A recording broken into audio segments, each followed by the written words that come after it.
Assalamualaikum warahmatullahi wabarakatuh.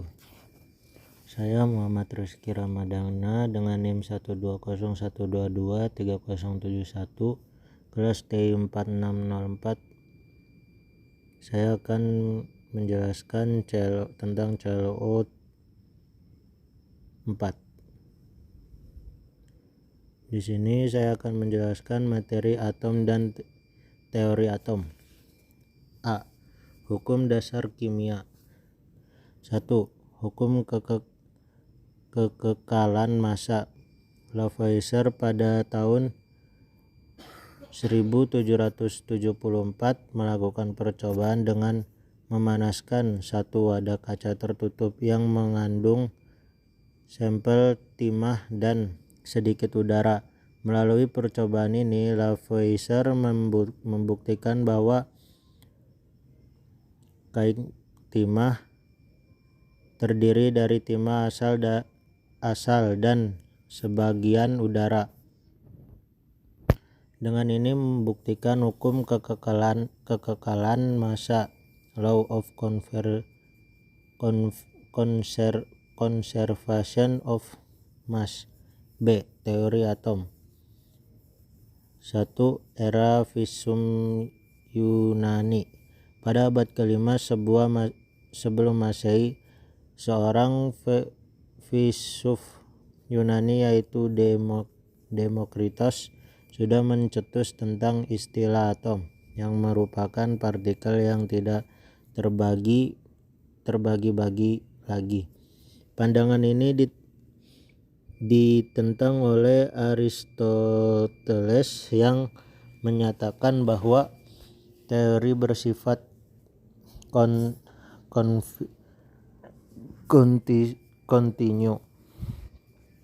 Karena nama besar Aristoteles ini, ide besar Demokrits pun tersimpan.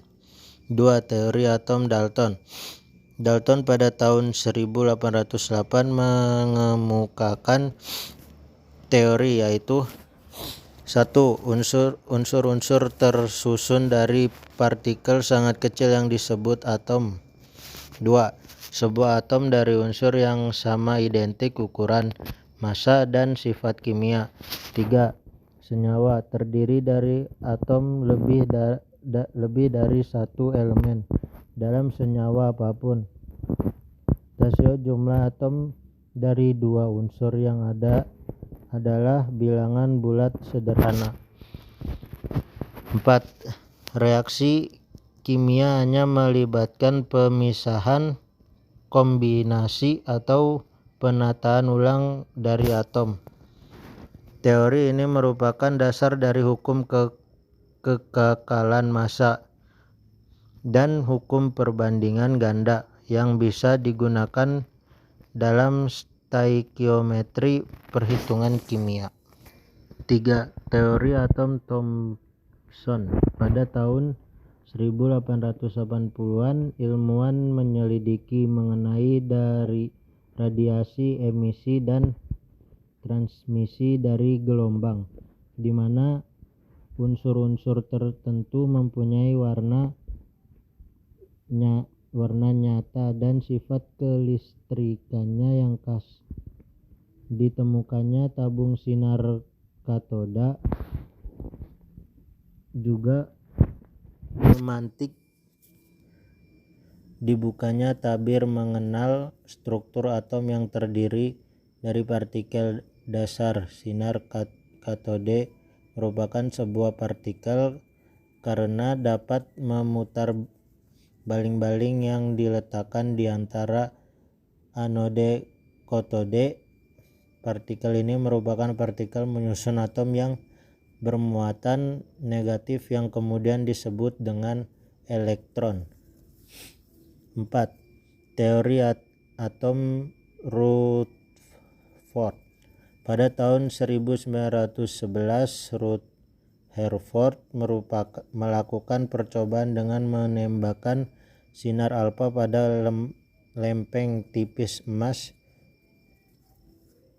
Rutherford mengemukakan terdapat ruangan kosong dalam atom, dan dalam atom terdapat inti atom dengan muatan positif, di mana elektron bergerak mengelilingi inti atom dengan kecepatan yang sangat tinggi. Atom mempunyai inti atom bermuatan positif yang menjadi pusat massa atom. 5. Teori atom Bohr. Bohr pada tahun 1913 mengemukakan teori atomnya. Sebelumnya ia berguru pada Rutherford dan menghubungkannya dengan teori Planck. Menurut Planck, atom dan atom-atom dan molekul dapat memancarkannya atau menyerap energi hanya dalam jumlah tertentu. Molekul dalam bentuk radiasi elektromagnetik disebut kuantum. Bohr mengajukan model atom sebagai berikut. 1. Hanya dapat memiliki nilai energi spesifik terkuantisasi. 2. Cahaya dipancarkan ketika ingin bergerak dari satu tingkat energi yang lebih rendah. 6. Teori mekanika kuantum. Teori atom modern diprakasi oleh Louis de Broglie dan Schrödinger pada tahun 1924. Heisenberg mengemukakan asas ketidakpastian kedudukan dan momentum suatu benda tidak dapat ditentukan secara seksama pada saat bersamaan. Yang dapat diketahui hanya kebolehjadian menemukan elektron pada jarak tertentu dari inti atom. Untuk hal tersebut dinyatakan dalam 1. Bilangan kuantum, 2. Konfigurasi elektron, 3. Tingkat energi pengisian elektron. C. Nomor atom, nomor massa dan isotop.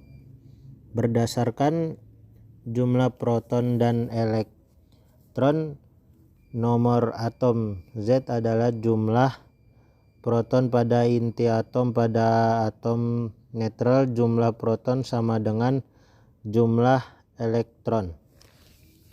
Nomor massa A adalah jumlah dari partikel proton dan neutron dikarenakan massa elektron dari massa proton dan neutron, sehingga massa elektron dapat diabaikan. Nomor massa, nomor atom. Atom yang memiliki nomor atom Z sama tetapi mempunyai nomor massa yang berbeda disebut dengan isotop. Sekian dari penjelasan dari materi saya.